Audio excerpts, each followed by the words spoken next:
Hello दोस्त, मैं Ritesh sir from market research centre. आज फिजिक्स का हम लोग इलेक्ट्रिक करंट कम से कम 15 दिन से स्टडी कर रहे हैं। एक लास्ट टॉपिक बचा हुआ है दोस्त, सेलों का मिश्रित क्रम समूहन। इस कंसेप्ट को क्लियर करेंगे और उसके बाद ये चैप्टर होगा ख़त्म। उसके बाद हम लोग लेंगे भयंकर क्वेश्चन। जेई एडवांस और ओलंपियाड में जितने भी बेस्ट क्वेश्चन बन सकते हैं उस क्वेश्चन को मैं स्वयं बनाऊंगा, ठीक है, और आपके सामने लाऊंगा। उस क्वेश्चन को अगर आप सॉल्व करते हैं तो इरोडो और एसी वर्मा जैसे बुक को ईजिली आप कर पाओगे, क्योंकि हम जो फिजिक्स में जो आपको क्वेश्चन देंगे वो मैं खुद सेल्फ क्रिएटेड क्वेश्चन बनाऊंगा। मतलब सेल्फ क्रिएटेड क्वेश्चन आपको मिलेगा और उससे बेहतरीन क्वेश्चन नहीं हो सकता आपको आईआईटी के लिए। अगर आप इस क्वेश्चन को एक क्वेश्चन को लगाते हैं तो आईआईटी जेई में आपको इतना मान के चलिए कि एकदम औषधि की तरह काम करेगा। और ये अगर कंसेप्ट आपको क्लियर होता है तो उस प्रकार के क्वेश्चन को आप इजीली सॉल्व करोगे। तो चलिए हम लोग करते हैं सेलों का समूहन। दोस्त, सेलों को सबसे पहले सेलों के समूहन से आपको फ़ायदा क्या है? दोस्त, अगर हम एक सेल लेते हैं, एक सेल, तो उस सेल से हम मैक्सिमम धारा प्राप्त नहीं कर पाते हैं। तो सेलों के समूहन से का मुख्य फायदा यह है कि उससे हमें मैक्सिमम वोल्टेज मिलेगा, जिनकी वजह से मैक्सिमम करंट मिलेगा। कहने का मतलब दोस्त कि अब क्या हम इसको अगर अकेले, ये मान लो कि ये 1 कुंटल का है, तो अगर हम इसको उठाएंगे तो हम अकेले नहीं उठा पाएंगे। लेकिन अगर हम लोग 10 आदमी इसको मिलकर उठाए तो ये क्या होगा, मैक्सिमम एनर्जी के चलते ये क्या हो जाएगा, maximum energy plus maximum force के चलते ये इजीली क्या हो जाएगा, उठ जाएगा। तो बात यह है दोस्त कि सेलों को मिश्रित क्रम, समानांतर क्रम और श्रेणी क्रम में जोड़ने का मुख्य कारण यह है कि आप उन सेलों से मैक्सिमम करंट लेंगे, सूटेबल करंट लेंगे जो आवश्यक होती है। तो चलिए हम लोग करते हैं सेलों का समूहन। दो यहाँ पर ये है आर, ये है आर, ये है आर,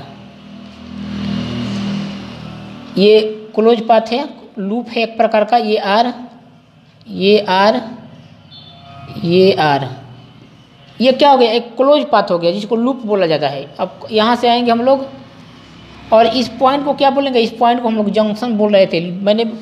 मैंने किरचॉफ लॉ में बताया था। यहाँ भी लिया मैंने आर और यहाँ भी लिया मैंने आर, यहाँ भी लिया मैंने आर और यहाँ क्लोज कर दिया। फिर यहाँ मैंने क्या किया, कैपिटल आर यहाँ ऐड कर दिया और ये आर, और यहाँ से करंट जाए बह रही है क्या, आई। तो दोस्तों मैंने जोड़ा क्या, ये ई हो गया, ये ई हो गया, ये ई हो गया, ये ई हो गया, ये ई हो गया और ये ई हो गया, ये ई। मतलब इसका जो प्रत्येक सेल का जो विभवांतर है, जो विद्युतवाहक बल है, वो क्या आ रहा है, ई आ रहा है, ठीक है। तो अगर मैं बात करूँ दोस्त, कुल आंतरिक प्रतिरोध की बात करूँ, इसमें कितने रो हैं, 1 रो, 2 रो और 3 रो, 1 रो, 2 रो और 3 रो। तो रो की संख्या जो मैं दोस्त अगर लिखता हूँ, रो की संख्या, तो यहाँ पर मेरा रो की जो संख्या आएगा m आएगा दोस्तों, m आएगा। मतलब m का मान 1 रो, 2 रो और 3 रो। इस प्रकार से अगर मैं और रो में m सेलों को जोड़ता चला जाऊँ और n सेलों को जोड़ता चल जाऊँ तो मुझे m रो प्राप्त होंगे। कहने का मतलब ये कि जैसे मैंने एक रो में n आंतरिक प्रतिरोधों को जोड़ा है, मतलब सेलों को जोड़ा है, यहाँ पर n सेल, यहाँ पर n सेल। तो कहने का मतलब दोस्त कि रो की संख्या तो बढ़ता जाएगा, तो रो की संख्या मेरा क्या आ गया, m आ गया। चलिए गुड।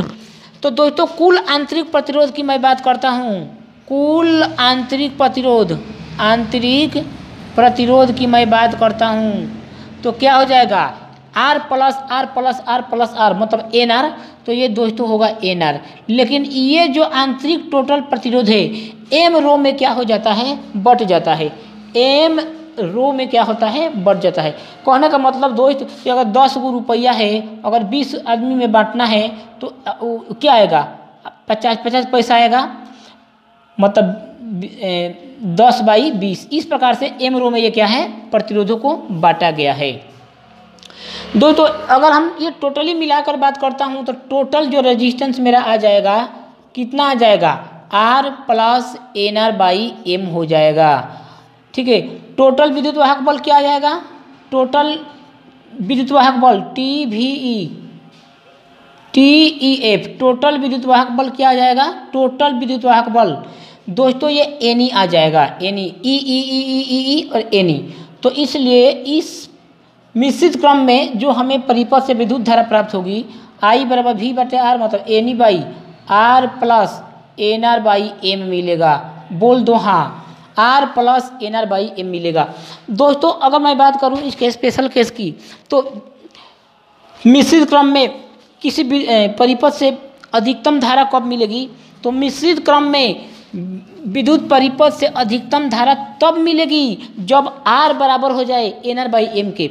अगर आपको ये बातें प्रैक्टिकल समझ में नहीं आती तो भैया समझ लीजिए, यहाँ पर मैं लिखता हूँ 6/1 प्लस R। दोस्तों अगर मैं R का मान 1 रखता हूँ तो 6/2 ये कितना आया 4। अगर मैं R का मान 2 रखता हूँ तो कितना आएगा भैया, ये 3 आ गया। 2 भरता हूँ तो 2 और 1 3, ये कितना आ गया 2 आ गया। 6/R का मान 3 भरिए तो 4, तो 1.5 आ गया। तो दोस्तों आप देखिए कि R का मान अगर मैं बढ़ा रहा हूँ जैसे जैसे, तो यहाँ पर इसका मान क्या रहा है, कम होता जा रहा है।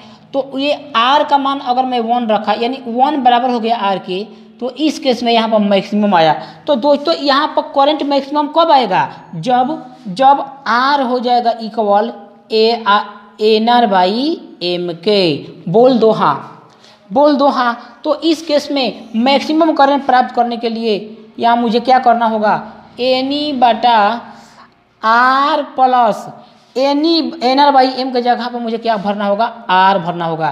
तो इस केस में NE/2 ऑफ R बन जाएगा। ये चीज़ें बनती है, समझ गए क्या। तो किसी मिश्रित अगर n सेलों को मिश्रित क्रम में जोड़ा जाए तो मैक्सिमम करंट किस स्थिति में प्राप्त होगा, जब बाह्य प्रतिरोध टोटल आंतरिक प्रतिरोधों के क्या हो जाए, इक्वल हो जाए। उस केस में मिश्रित क्रम में सेलों को आपस में परिपथ में अगर जोड़ा जाए, मिश्रित क्रम में जोड़ा जाए, तो उस केस में क्या होगा, करंट मैक्सिमम होगा। कब, जब जो बाह्य प्रतिरोध है सभी आंतरिक प्रतिरोध के योगफल के क्या हो जाए, इक्वल हो जाए। तो दोस्तों इस कॉन्सेप्ट को आप क्लियर करिए। इस वीडियो को 2 बार 3 बार जितना मैक्सिमम बार आप देख सकते हैं तो समझिए। और उसके बाद अब हम लोग चलेंगे इस पर स्पेशल क्वेश्चन, जो ऐसा क्वेश्चन जो आपके माइंड को हैंग करा सकता है, ऐसा क्वेश्चन जो आपको माइंड को हिला सकता है, क्योंकि वो क्वेश्चन RKR रिसर्च सेंटर में स्वयं बनाया जाएगा। और ऐसा क्वेश्चन अगर आप प्रयास करते हैं तो निश्चित रूप से आपको IIT JEE और नीट में सफलता मिलेगी। क्योंकि जो मेरा लेवल है दोस्तों, जो मेरा क्वेश्चन बनाने का लेवल है, वो ज़रूर JEE एडवांस से थोड़ा ऊपर ही लेवल का होगा। हम चाहते हैं कि आपका लेवल इतना अच्छा हो जाए, इतना बेहतरीन हो जाए कि आने वाले पेपर में, अगर पेपर में कोई क्वेश्चन आता है तो उस लेवल को अगर टच भी करता है तो वेल एंड गुड, अगर टच भी नहीं करता है तो और वेल एंड गुड। कहने का मतलब ये दोस्त कि अगर क्वेश्चन आप और एडवांस से ऊपर लेवल का सॉल्व करते हैं, अगर उस लेवल का आया तो वेल एंड गुड, नहीं आया तो भी वेल एंड गुड। अगर उस लेवल का नहीं आया तो उस क्वेश्चन को आप इजीली करोगे, अगर उस लेवल का आ गया तो भी आप करोगे। ठीक है।